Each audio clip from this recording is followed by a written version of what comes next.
कहते हैं कि अगर आप किसी की मदद कर सकते हैं तो उस मदद को आप ज़रूर कीजिए। अगर आपसे वो मदद हो सकती है तो कोई अगर इस तरीके का व्यक्ति आपके पास आता है कि जो आपसे मदद मांग रहा हो और वो मदद आप कर सकते हैं तो आप ज़रूर कीजिए। एक छोटी सी कहानी याद आती है इसी बात पे। एक सेठ था, उस सेठ ने एक तोता, एक मुर्गा, एक बकरा पाल रखा था। वो उनको अच्छा अच्छा खिलाता था, बहुत प्यार उनसे करता था। एक दिन चूहे ने देख लिया तो चूहा चुपके चुपके से जो भी वो छोड़ जाते थे उसको थोड़ा बहुत खा लेता था। एक दिन क्या हुआ कि उन्होंने कुछ भी नहीं छोड़ा, खाना इतना स्वादिष्ट बना हुआ था वो सब खा गए। तो चूहा भूखा रह गया। सेठ जी ने अपनी सिटानी के लिए एक बहुत सुंदर सी साड़ी लेके आया था। अब चूहे ने जो है वो साड़ी कुतर दी। सिटानी को बड़ा गुस्सा आया कि इतनी सुंदर साड़ी को जो है एक चूहे ने कुतर दिया है। सिटानी ने जो है सेठ जी से कहा कि भी कुछ भी हो आप इस चूहे का इंतज़ाम कीजिए, इसने मेरी इतनी सुंदर साड़ी जो है वो कुतर दी है, बेकार कर दिया। अब सेठ जाता है बाज़ार से, एक पिंजरा लेके आ जाता है। उस पिंजरे में रोटी लगा के अब चूहा देख रहा होता है, कहता है यार आज की रात तो मेरी आखिरी रात है, ये तो आज मुझे इसमें फंसा देंगे और मार देंगे। तो चूहा जो है तोता के पास गया, तोता से कहने लगा कि तोता भैया मेरी मदद करो ना, मुझे सेठ जी से मेरी सिफारिश कर दो कि मेरे को भी यहीं पाल दे, मैं कभी नुकसान नहीं करूँगा। तो तोता ज़ोर ज़ोर से हंसने लग गया, कहता भाई ये हमारा काम तोड़ना, ये तू जाने तेरा काम है। उसके बाद जो है उसने मुर्गे से कहा कि मुर्गा भैया आप ही मेरी कुछ मदद कर दो। तो मुर्गा भी ज़ोर ज़ोर से हंसने लग गया और कहने लग गया भाई ये मेरा काम नहीं है, ये तो तेरा काम है। तो उसने लास्ट में जो है बकरा भैया से भी कहा कि बकरा भैया मेरी मदद करो ना, कि मैं भी आप लोगों के साथ यहीं रह लूँगा।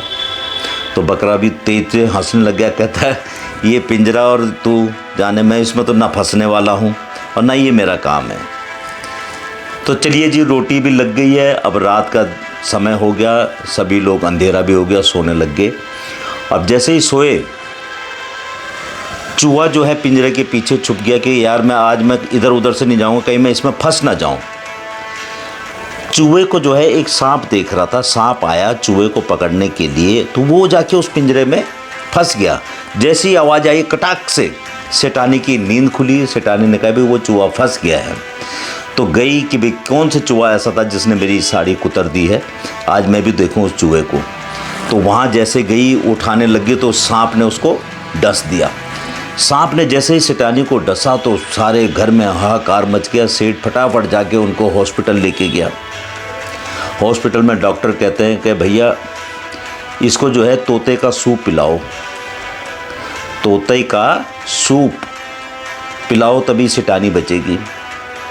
अब आए जी घर पे कि भाई ऐसा ऐसा है कि तोते का सूप बनना है। अब ये चूहा सारी बातें सुन रहा था, कहता यार तोते का सूप बनाएंगे, ये तोते को मार देंगे। तो तोते को मारा गया, उसका सूप बनाया गया। थोड़ी सी सेठानी बिल्कुल थोड़ा सा ठीक हो गई है। अब कुछ 2-4 लोग आने लग गए मिलने के लिए, सेठानी की हालत थोड़ी सी सही हो गई तो 2-4 लोग मिलने के लिए आने लग गए। अब जब मिलने आएंगे तो दावत भी होगी, तो उन्होंने मुर्गा काट दिया और मुर्गा जो है 2-4 लोगों में खाना वाना खाया और बट गया। अब सेठानी बिल्कुल सही हो चुकी थी। जब सही हुई तो पूरा गांव आने लग गया कि भाई सेठानी की ऐसे ऐसे सुना है, सांप ने डस दिया। अब उनके दावत के लिए जो है बकरे को बलि देनी पड़ी बकरे की। तो बकरा कटा जी, सब में बटा। चूहा वहाँ से सुन रहा, सारी बातें देख रहा कि तुम मेरी मदद कर लेते तो सब बच जाते, ना तोता मरता, ना मुर्गा मरता, ना बकरा था।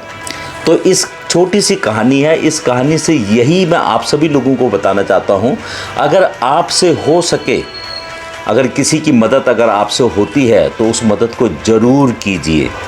तो ये छोटी सी कहानी से मैं यही आप सभी लोगों को समझाता हूँ। इसीलिए मैं भी हर एक व्यक्ति की जो भी मेरे पास आता है, अगर मेरे से संभव होता तो मैं उसकी मदद ज़रूर करता हूँ। तो इस छोटी सी कहानी से यही मैं आप सभी लोगों को समझाना चाहता हूँ कि हर एक की मदद करें।